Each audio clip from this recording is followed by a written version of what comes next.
એટલે 500 બાળકો એમની માતા પાસેથી આવે છે, પણ એમની માતા જોડે પણ જે શેર નથી કરતા એ અમારી જોડે શેર કરે છે. એમ કંઈક નવી વસ્તુ લાવશે ને, ભલે મારી જોડે આવડું બાળક નથી ભણતું, પછી 8માં પણ આવડું બાળક કંઈક નવું દફતર લઈને આવશે ને એટલે આવશે બધા, બેન જો લાય છે મારા પપ્પાને તાલી આપ, પણ મેં તો જીત કરી.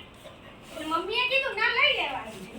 એટલે બાળકો જે એમના ઘરે પણ નથી વાત કરતા ને આપણને વાત કરે, એટલે એ આપણને એક અનુભવ થાય છે કે ખરેખર બાળકને આપણા પ્રત્યે કેટલી લાગણી હોય, એ આપણામાં એમની માતાને જુએ છે ત્યારે.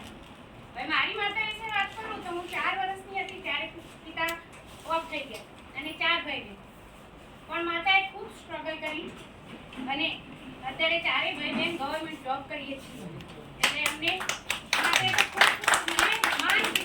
ત્યારે એમનું એ જે આપ્યું છે એ આપણે પૂરું તો કરી જ નથી શકવાના એમને જે આપણને, પણ છતાં એમને કઈ રીતના વધારે ગ્રોથ આપી શકીએ, આપણે એમને કંઈક સારું આપી શકીએ, તો એ માટેના આપણા હંમેશા પ્રયત્નો રહે છે. બીજું મારા સાસુ સસરા એમને પણ, આ મારા પતિ છે પણ એમને પણ એમના માટે ખૂબ કરેલું છે નાનપણથી, એટલે એમને પણ અમે કંઈક એમના જીવનમાં સારું અમે આપી શકીએ, એમને તો આપ્યું જ છે, પણ હવે અમારો સમય છે એમને કંઈક આપવાનો, તો એ આપીએ એવી ભગવાનને પ્રાર્થના કરું છું કે અમને એવી શક્તિ આપે અને અમે એ બધું કરી શકીએ.